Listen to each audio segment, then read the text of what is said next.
are talking trades on today's edition of Vikings Now by Chat Sports. What's going on, everybody? My name is Patrick Siepman, and welcome in. So we're going to be talking about trade rumors on these three guys. Will Levis, Bleacher Report suggested a trade for him heading to the Minnesota Vikings, and I do want to retouch on the Sauce Gardner trade rumors that were really getting active during the first week of free agency, and then T.J. Hockenson. A little tinfoil hat theory here. I wonder if the Vikings are having conversations of moving off the Pro Bowl tight end. I don't want to give it away too much, so stay tuned for the second half of today's show. But before we dive into it, I just want to say thank you guys so much for the support on the channel as of lately. We're actually closing in on 55,000 subscribers. I think we're actually less than about 30 away right now. So, hey, also, if you guys haven't hit that sub button, go down there, subscribe to the channel, help us reach 55K. But on a serious note, thank you guys so much. Dog days of the offseason right now, and still all the guys that watch all my content. Seriously, I appreciate it. It does not go unnoticed, and just thank you guys so much, because every day I get to work, I know I get to chop it up about the Minnesota Vikings and comment back and forth with you guys in the comment section. Even though you guys don't agree with me on everything I say, it is still the best part of my day. So seriously, thank you so much. Just want to take a second there and tell you guys thanks for all the support you guys have been showing. Let's dive into the Bleacher Report trade idea here. It's a doozy. They had the Minnesota Vikings receiving Will Levis, quarterback of the Tennessee Titans.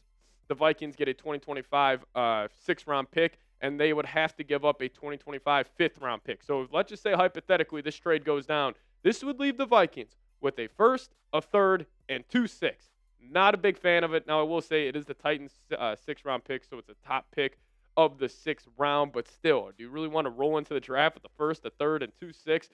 Just to land yourself Will Levis? Well, let's check out what Bleacher Report had to say as they said this.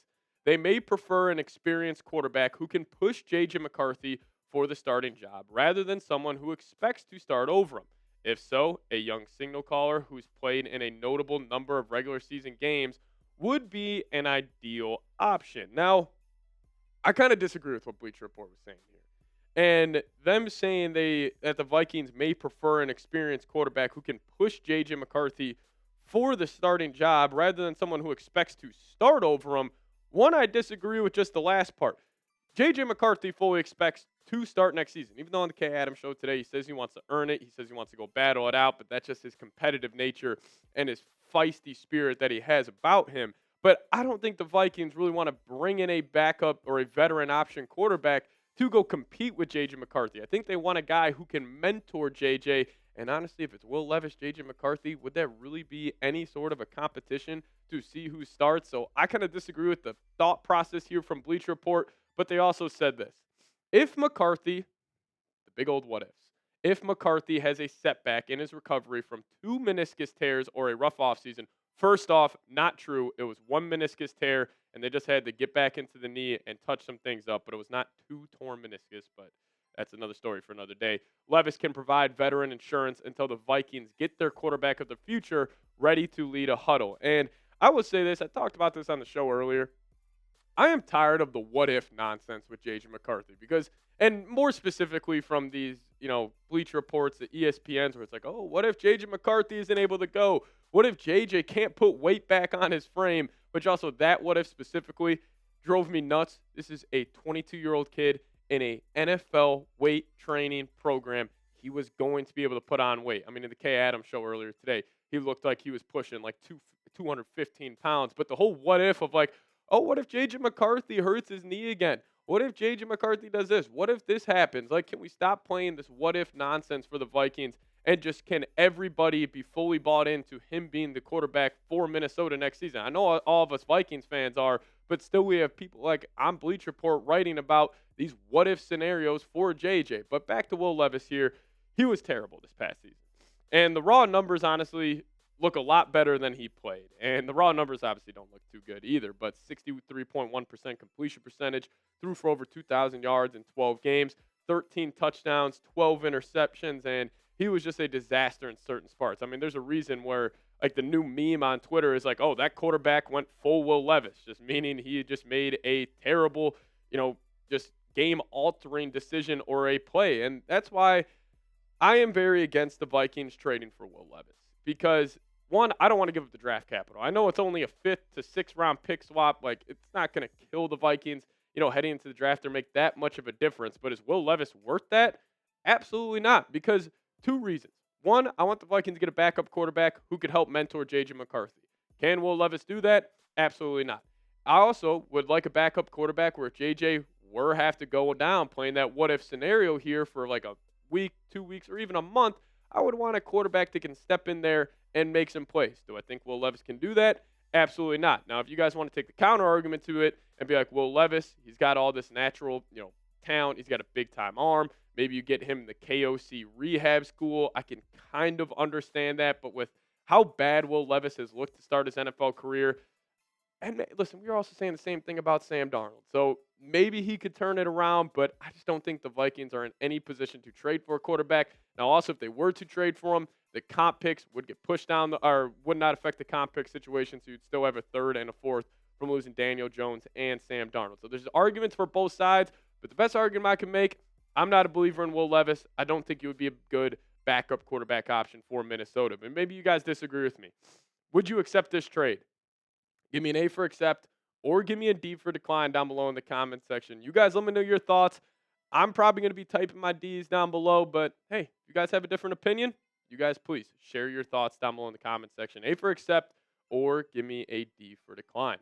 We're going to dive into the T.J. Hockenson and Sauce Gardner trade rumors here in just a second, but before we do so, I got to tell you guys about a new sponsor and one of my favorite sponsors here at Vikings Now by Chad Sports, House of Atlas. So House of Atlas is a brand new shaving company, and they actually gifted us one of their razors, and honestly, guys, I'm kind of blown away.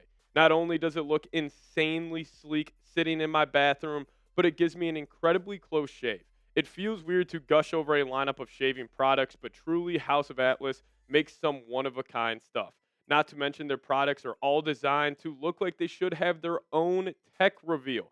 First of all, this Atlas razor looks sick. It has a sleek design, easy to hold and maneuver with a nice weight to it.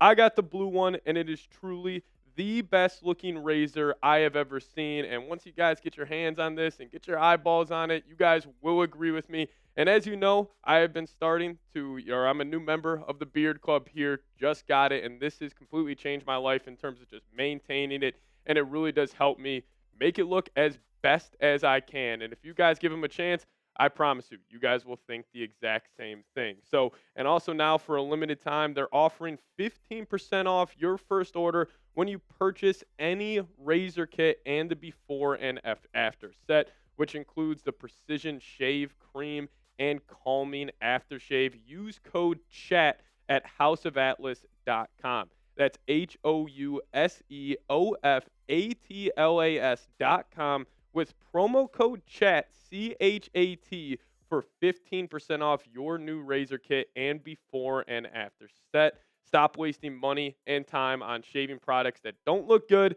aren't effective, and cost way too much. Visit houseofatlas.com today. Trust me, you guys are going to love it just as much as I did.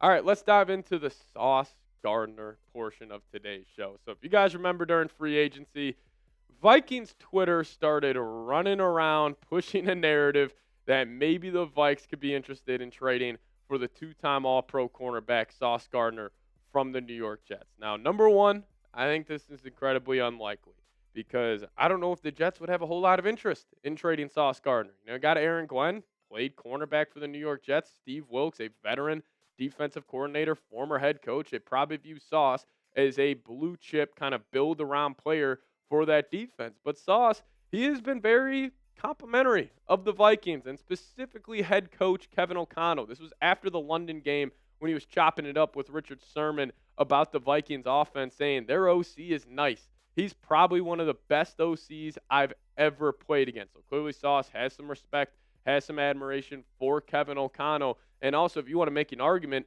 to the Jets being more open to trading Sauce Gardner, I think we just have to take a look here at the highest paid cornerbacks in the league.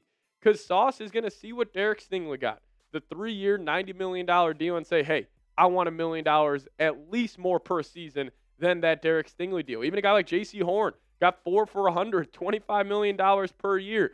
So the going rate for a cornerback right now, starts at $30 million, especially for a guy like Sauce, who is a two-time All-Pro in his first 2 seasons in the NFL. But if the Vikings were going to trade for him, his cap hit would be low this season. It would be $10.64 million in 2025, and you would have a team option in 2026 since he was a first-round pick. Now, obviously, the Vikings were to trade for Sauce Gardner. This would be a move where they are, going to pay him a whole lot of money and extend him and make him the highest-paid cornerback in the NFL. But also a little tinfoil hat theory here, because everybody's been talking about what are the Vikings doing with the remaining $32 million in cap space? Why have they been backloading all these contracts? Could it be the land Sauce Gardner? I mean, if you start throwing up those Brian Windhorst fingers, you could convince yourself that, yeah, maybe the Vikings have a big-time trade up their sleeves. Or what if this could be an in-season trade? What if the Vikings start 7-2? The Jets are having a disastrous season, which very well could play out. And maybe the Jets are saying, hey, we're going to try to go get some draft capital. And you go see the Vikings. They still got $30 million to spend. They could afford to trade for Sauce Gardner. But it's all going to come down to if the Jets will want to trade Sauce, and if the Vikings want to make him probably not one of the highest paid cornerbacks in the NFL, the highest paid cornerback in the National Football League. Now, on the Jets side of things, I still think it's very unlikely, but everything in the NFL changes every single day. Like, what if we get a report where it's like, hey, Sauce Gardner demands a trade? Or what if Sauce Gardner isn't thrilled with how the Jets are handling this offseason? You have no idea. Now, obviously, that's just, speculation on my part, but things can change so much in the NFL. So what could a trade look like? It's going to take a lot to trade for Sauce. And maybe the Jets view this pick 24 extremely valuable because maybe they want to go take, Tyler Warren at pick number 7, and then they want to go land a tackle or another offensive lineman at pick 24. I think this would intrigue them, but it would be attaching a 2025 first-round pick, pick 24, and a 2026 second-round pick. Is Sauce worth this? 110%. Will the Jets be willing to do it? I don't think so. But if this is the deal, sign me up any day of the week, and I'm accepting that trade offer from the New York Jets. But I'll ask you guys this. What chance do you give the Vikings to trade for Sauce? I'm going to put it at 1%.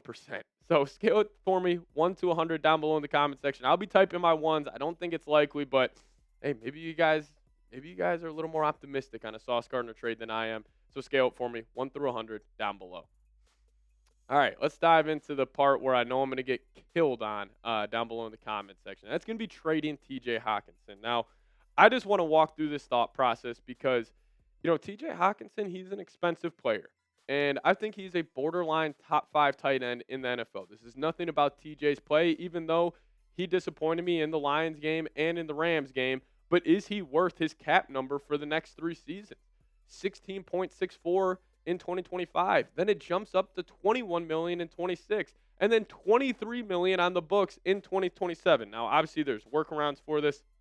You can always restructure them, extend them, push that cap hit down. But I don't know if the Vikings are willing to give him this figure. And then also you're paying Jefferson, and also Jordan Addison is down the line. So I could really see the Vikings wanting to add more draft capital and the ability to move off Hawk's contract. Now, in terms of a TJ Hockenson trade, I would probably say he goes for a 3rd-round pick. And actually the team we were just talking about, the New York Jets, I mean, they could have some interest in Sauce Gardner. But even more reason to why to move off TJ Hockenson is because of Jordan Addison. Like, I think that's going to be the decision here. Do you want to pay TJ $24 million per year, or do you want to pay Jordan Addison $25, $30 million per year? That's going to be the thought process for the Vikings heading into this offseason because, yes, this cap is going to boom. Guys are going to be getting paid ridiculous numbers, and people can figure it out. But I think it's going to come down to Jordan Addison. I think that's a conversation they are having in that organization throughout this offseason. And maybe it's not a move they make this offseason. Maybe it's next offseason when they're talking about trading either Addison or Hawk. But I think that's going to come down to it. Who do you want to keep, number 3 or number 87? And also, if you do move off Hawk, there's a guy that could be there at pick 24 who I would be a massive fan of. Colston Loveland. This guy is 6'5". He's got crazy wiggle. He's got great hands as well. And he already has that connection with J.J. McCarthy. He would be on a rookie deal. I think he would be just as impactful right away as T.J. Hockenson is.